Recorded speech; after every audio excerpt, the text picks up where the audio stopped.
Hello everyone. आज हम लोग जीएसएम मॉड्यूल के बारे में बात करेंगे। बहुत सारे बच्चों को जीएसएम मॉड्यूल यूज़ करने में इशू आ रहा है और मोस्टली जो प्रॉब्लम है वो ये है कि जीएसएम मॉड्यूल से मैसेज सेंड नहीं हो रहा है। राइट।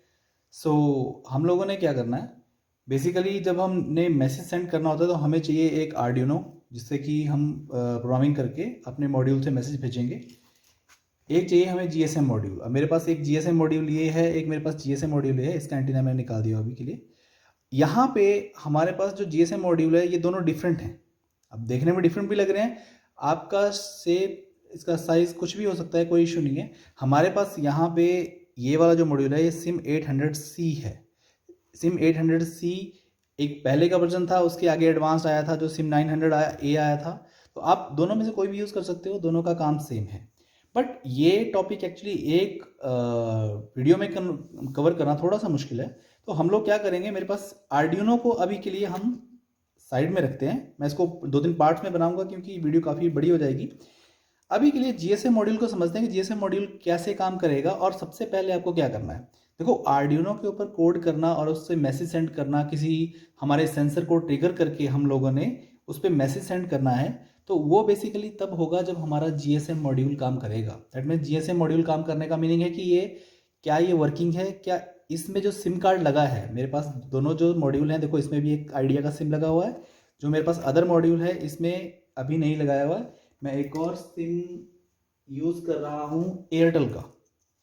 ये वाला जो मेरा जीएसएम मॉड्यूल है इसमें मैंने माइक और स्पीकर दोनों चीज़ें लगाई हुई थी। एज ए फ़ोन इसको यूज़ कर रहा था मैं, बट सेम वो है। तो ये हमारे पास सेम मॉड्यूल है, तो इन दोनों में सिम कार्ड लगा हुआ है। राइट। तो अभी आपने सबसे पहले क्या करना है, जो भी आप मॉड्यूल यूज़ कर रहे हो तो उसमें कुछ पर्टिकुलर चीज़ें हैं जिनको मैं हाईलाइट करूँगा कि उसको कैसे यूज़ करना है।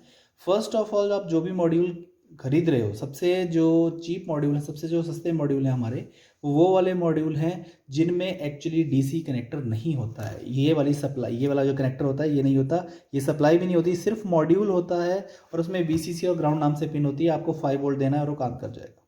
राइट। उन मॉड्यूल में सबसे बड़ी इशू आती है, उनमें सिग्नल नहीं आता फर्स्ट ऑफ ऑल। और दूसरी बात ये कि मोस्ट ऑफ बच्चे उसको कम वोल्टेज से चलाने की कोशिश करते हैं कि 4 वोल्ट की बैटरी लगा दी और उससे वो चल जाएगा। उससे वो नहीं चलेगा। वो 5 वोल्ट का है, आपको पूरी 5 वोल्ट 1 to 2 एम्पियर आपको उसको देना पड़ेगा, तभी वो वर्क करेगा। एंड सेकेंड थिंग कि आपको अगर उसमें सिग्नल का इशू आ रहा है तो उसमें जो उसकी पावर सप्लाई है उसको स्टेबल करना पड़ता है। तो उसमें आप एक 5 to 10 माइक्रोफैराड, मोस्टली हमारे पास अगर आप 220 माइक्रोफैराड तक का कैपेसिटर लगाओगे कोई इशू नहीं है। बस उसके वीसीसी और ग्राउंड का ध्यान रखना। जो कैपेसिटर का पॉजिटिव है वो वीसीसी की तरफ और जो ग्राउंड है वो ग्राउंड की तरफ नेगेटिव है। राइट। सो आपने कैपेसिटर लगा दिया, आपका सिग्नल उसके ऊपर आ जाएगा। लेकिन हम उसको चेक कैसे करेंगे कि कैसे काम करता है हमारा मॉड्यूल। तो मैं सिंपली क्या कर रहा हूँ, हमारे पास ये 2 मॉड्यूल है, मैं दोनों में सिम कार्ड भी डाल के रखूँगा और आपको इसको रन करके दिखाऊंगा कि इसमें सिग्नल कब आता है। और अगर इसमें सिग्नल आ रहा है, मेरे पास एक अडेप्टर है 12 वोल्ट का, ये मेरे पास अडेप्टर है। राइट। सो मैं इसको प्लग इन कर रहा हूँ और इनमें से किसी भी मॉड्यूल पे, मैं इसमें सिम डाला हुआ है अभी, तो मैं इस पे इसको प्लग इन कर रहा हूँ। दे देखो, अब इस मॉड्यूल में आपको एक पावर लाइट हो गई, जो सबसे लेफ्ट वाली है वो पावर का है, और उसके बाद एक ब्लिंक कर रहा है कंटिन्यूसली अब एलईडी। अब ये एक्चुअली जल्दी ब्लिंक कर रहा है। अब इसके पास सिग्नल आ गया है, अभी आराम से ब्लिंक कर रहा है। मेरे यहाँ सिग्नल का कोई इशू नहीं है। अगर आप ग्राउंड फ्लोर पे हो या बेसमेंट में काम करते हो, वहाँ पे सिग्नल के इशू काफ़ी रहते हैं।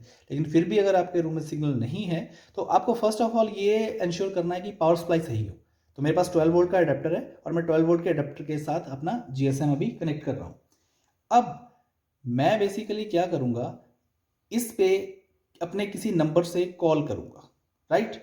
तो कॉल करने पे क्या होगा, बेसिकली हमारे पास जो ये नीचे नंबर पड़ा है उस नंबर पे, जहाँ पे आपको एक एलईडी ब्लिंक करती हुई दिख रही है, जो बड़े वाले मॉड्यूल होते हैं हमारे, उन मॉड्यूल में एक एलईडी और होती है यहाँ पे।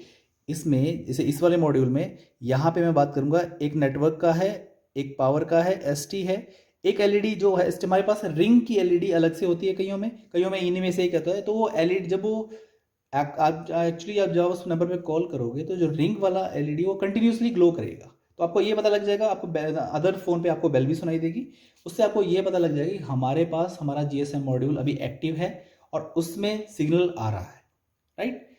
और सेकंड इसका ऑप्शन है कि जिस भी सिम से आप जिस भी सिम को आप इसमें डालने वाले हो, तो उस सिम कार्ड में आपने सबसे पहले एक काम करना है कि आजकल एसएमएस पैक फ्री नहीं आते, आपको एक्स्ट्रा से डलवाना पड़ेगा। तो अगर उसमें एसएमएस पैक ही नहीं है, आपका एसएमएस कभी जाएगा ही नहीं। तो फर्स्ट ऑफ ऑल उस सिम को किसी और फ़ोन में डाल के एक बार उस सिम से अपने सिम पे एक बार मैसेज करके देखो, और अपने सिम से एक बार मैसेज करके देखो कि दोनों में कम्युनिकेशन सही हो रहा है कि नहीं हो रहा है। तो अगर आपके पास दोनों में कम्युनिकेशन सही हो रहा है, मैसेज एक्चुअली जा रहे हैं, दैट मीन्स कि आपके पास जीएसएम मॉड्यूल रेडी है। अब आपको उसके आगे बढ़ना है, उसके आगे चेक करना है कि अब आर्डिनो के साथ क्या इशू है। आर्डिनो में कोई इशू तो नहीं है। मोस्टली जो इंटरनेट पे ट्यूटोरियल है सारे के सारे वर्क करते हैं, बट सारे के सारे जितने स्टूडेंट्स हैं वो फर्स्ट ऑफ ऑल सब हार्डवेयर कनेक्शन करते हैं और जिसके बाद सीधा आर्डिनो को प्रोग्राम करते हैं। ये चेक नहीं करते कि हमारे पास जीएसएम मॉड्यूल में कोई इशू तो नहीं रह गया, क्या जीएसएम मॉड्यूल सही से काम कर रहा है कि नहीं कर रहा है। Only requirement is the first requirement is कि आपको जीएसएम मॉड्यूल चेक करना है। जैसे जीएसएम मॉड्यूल वर्क करेगा, आर्डिनो वाला जो कोड है, जो सिस्टम है, वो बहुत ही ईजी है। आपको सिर्फ 3 वायर्स कनेक्ट करनी होती है। ये मेरे पास अभी आर्डिनो है, मैं अभी कनेक्ट करके तो नहीं दिखाऊंगा। तो आपने सिंपली क्या करना होता है, इसमें हमारे पास जो 0 पिन है वो RX होती है, फर्स्ट पिन TX होती है। तो ये हमारे पास हार्डवेयर जो सीरियल होता है, बेसिकली हार्डवेयर सीरियल क्यों बोलते हैं, आप यहाँ से जो केबल लगाओगे इसके साथ वो अपने लैपटॉप से कनेक्ट करोगे, तो जो भी आप डाटा देखोगे वो सीरियल मॉनिटर पे देखोगे आर्डिनो के सॉफ्टवेयर में। तो उसमें जो भी डाटा हमारा आएगा वो इस वाले सीरियल के थ्रू आएगा। तो हम क्या करते हैं, जीएसएम को इस पे कनेक्ट नहीं करते, उसके लिए हम सॉफ्टवेयर सीरियल नाम की एक लाइब्रेरी है उसको यूज़ करते हैं। इंटरनेट पे जितने भी कोड हैं सारे उसी को यूज़ करते हैं, आप चेक कर सकते हो। तो उसमें से मोस्टली लोगों ने पिन्स यूज़ कर देती हैं 2 और 3, 3 और 4, 4 और 5, आप जो भी यूज़ करना चाहो कर सकते हो। 2 पिन्स होंगी, एक TX बना दोगे, एक RX बना दोगे। बस आपने अपने जीएसएम मॉड्यूल पे, अब जीएसएम मॉड्यूल पे जैसे मैं आपको ये वाला दिखाता हूँ। अब इस जीएसएम मॉड्यूल पे ये फोकस नहीं हो पा रहा, यस, यहाँ पे मेरे पास ग्राउंड के साथ मैंने एक पिन जोड़ी हुई है, TX के साथ जुड़ी हुई है, RX के साथ जुड़ी हुई है। तो हमारे पास सिर्फ 3 पिन्स, ये ग्राउंड भी तब जोड़नी पड़ती है अगर आप अपने जीएसएम को अलग अडेप्टर से सप्लाई दे रहे हो और अपने आर्डिनो को अलग अडेप्टर से सप्लाई दे रहे हो। लेकिन अगर दोनों का सप्लाई सेम है, फॉर एग्जांपल जैसे मैंने एक ही अडेप्टर पे 2 कनेक्टर्स जोड़े हुए हैं, तो एक आर्डिनो को दे दूंगा, एक जीएसएम दे दूंगा, आपको ग्राउंड पिन भी कनेक्ट करने की जरूरत नहीं है, सिर्फ TX और RX आपने कनेक्ट करनी है, दैट्स ऑल, और आपका काम हो जाएगा। सो हमारे पास जब जीएसएम का आपका इशू रिजॉल्व हो गया, आर्डिनो के साथ आप आराम से मैसेज सेंड कर सकते हो। सो अभी के लिए यही डाउट्स मुझे बच्चों के आए थे, तो आई गेस कि सबके डाउट क्लियर हो गए होंगे। लेकिन फिर भी किसी का डाउट है तो आप कमेंट में पूछ सकते हो।